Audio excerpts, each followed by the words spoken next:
With Limpopo's Vhembe district again worst affected, the IEC says more than 1.2 million people visited voting stations yesterday. Political leaders were again fanned out across the country today. From 18-year-olds to centenarians, the registration targeted all age groups. The IEC visited 104-year-old ANC veteran Rebecca Kotani to verify her details. She last saw her husband, SACP General Secretary Moses Kotani, when he went into exile in 1963. His remains were returned from Russia last year. I am happy that they came to see me. She called volunteers of the ANC to indicate that they have also been informed that her name doesn't appear on the voters' roll with an address.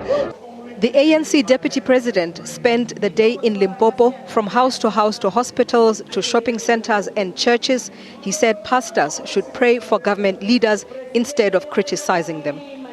Your job, your calling as the church and as the leader of this church is to pray so that God can bless the government and the leaders who are in government.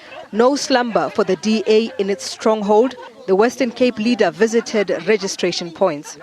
They have the power to protect our democracy, to make sure that they protect their municipality from ANC or Zuma takeover.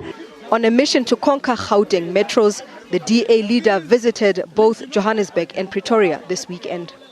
The day politicians fear voters is the day democracy is working. Also on a registration drive in Pretoria, the EFF, and a tribute to SACP leader Chris Hani, who was murdered on this day in 1993. There's no better way to remember Chris Hani than to go and exercise the right and the freedom to vote that he died for. The IFP leader was in Umlazi, inspired by young people who came in their numbers to register. I must say I'm extremely encouraged, especially in this particular voting district, because our young people have come out in their large numbers. COPE leader spent registration weekend in the Northern Cape selling his strategy to win votes. To have a coalition means that opposition parties or coalition parties can monitor each other, and where there's corruption, they will expose each other.